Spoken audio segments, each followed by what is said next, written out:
So in the personal finance world, probably the most polarizing person is Dave Ramsey. And before his cult of trolls come out of the woodwork, I just ask you watch this entire video before you leave your comments because you may be surprised. All right, so let's talk about the good things he does. And there are pros, definitely. Like he was the first one of the first people to publicly discuss personal finance to non-rich people. And then we'll get into about 10 not so good things. And the last two, I'm sorry, but I personally find just awful. So, all right, first, let's also keep in mind he didn't get rich by following his own advice. He got rich by starting a business. Hi, I'm Eva, and I'm the founder of Fierce Rich Money. And after 2 years of unemployment, I am back in debt. Got out of debt before using my plan, and I'm doing it again. So this channel is about normal ways of getting out of debt, not the extreme ways that litter the internet. And never once will I call you a moron or an idiot or judge you. All right? So let's start. So Dave Ramsey is one of the original personal finance gurus. He is like the OG, and he built a multi-million-dollar company on that. And a lot of people have gotten out of debt with his debt snowball, and that is so awesome. That is so great. Like, I'm so happy for them. And here are some more pros.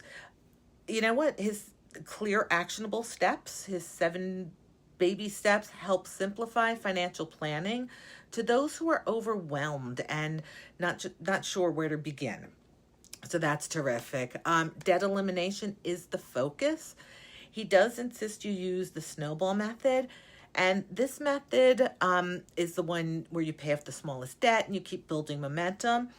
And any other method is discouraged. He promotes financial discipline. And while getting out of debt, you're not allowed to enjoy anything in life, anything that life has to offer. No Starbucks, only rice and beans. And listen, my mom's from Brazil, so I love rice and beans. And for me, that's not about discipline. That's like a Tuesday night at my house. The $1,000 emergency fund good, $1,000 bad. He appeals to a wide audience. The way he presents his message is accessible and easy to understand. But because everything is extreme in black and white and no gray, things are either right or wrong. You're wrong if you're wrong. Like, that's it. He's right. And you know what? Some of his fans get off on watching others get humiliated and shamed. And I actually worked for a guy who managed like that. And when he got fired, it was great. But sorry for another day. All right, so his financial advice has helped millions, but it's not without its drawbacks. And here are some of the main criticisms. Rigid debt repayment strategies. You know, the snowball method, which prioritizes paying off the smallest debt first and building momentum, yes, definitely motivating in the beginning, but it can cost you more money over time because it does ignore higher interest rates.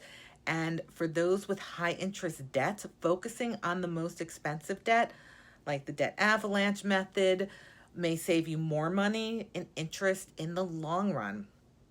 However, the Fierce Rich Money method will help you pay off debt faster, but I'm not going to talk about that right now.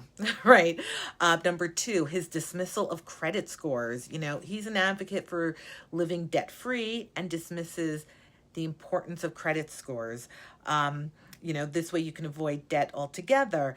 Now, a credit score is a necessity. It is.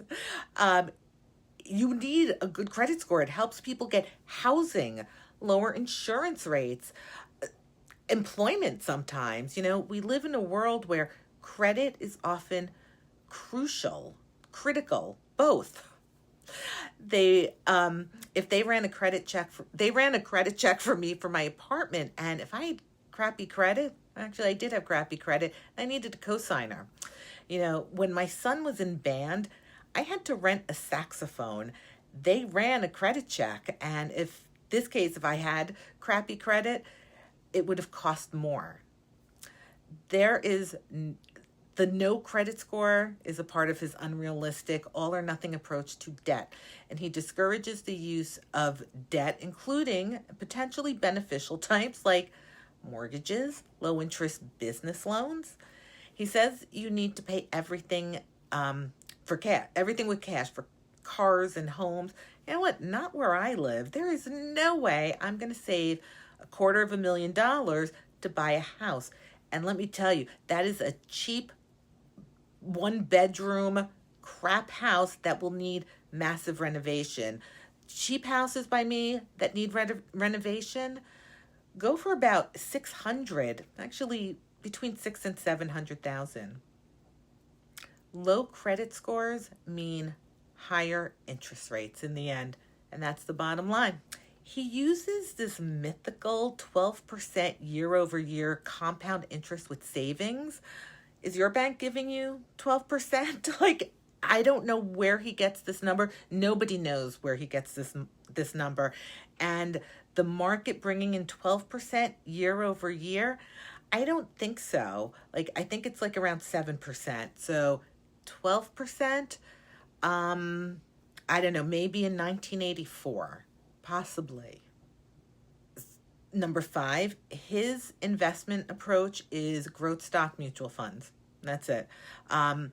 Recommending, 100% stock allocations for long-term investments. You know what? This strategy might be a little too aggressive for some people. And, there are many different strategies. And if you're close to retirement, you need something different from someone who just turned 18. Most financial experts recommend a balanced approach. And you know what? He's not a stock expert, so keep that in mind.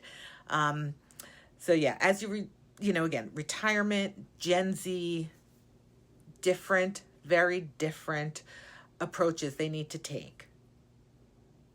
The $1,000 emergency fund, look, when you're getting your financial life together, coming up with $1,000 is important, and it can be hard in the beginning. For a lot of people, $1,000 is also too low. And again, it's not 1984. Many financial experts recommend a more substantial emergency fund, even while you're paying off debt. Actually, when you're paying off debt, you should, to avoid getting back into debt. His advice is not as helpful for low-income earners or single-income households. His advice assumes a steady income and that you're budgeting to pay off debt and savings, and that's tough for someone with a lower income or an inconsistent income. Single-income earners, those with the regular income streams, you know what? They need a more flexible approach to managing their finances. His courses and budgeting tools, they're not cheap. And this is tough for someone who's struggling. Like, let's face it, it is tough coming up with the 129 every year. So the last 2 cons are the ones that I think are most important, that are horrible pieces of advice. Number 9, 401k and retirement savings. He says to stop all of those deductions until you're out of debt. And I personally find this advice disturbing.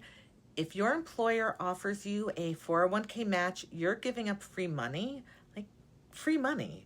Most 401k deductions are pre-tax dollars, lowering your taxable income. And if you have a few years of debt payoff, you've screwed yourself out of free money and compounding. I don't max out my 401k right now because I can't, and I'm not in a position to do so. However, I do contribute to it because it's free money. There's also the compounding, and if he doesn't get those 2 very basic financial principles, then I don't have confidence in anything else he says. When he's not using the fake 12% year over year compound interest.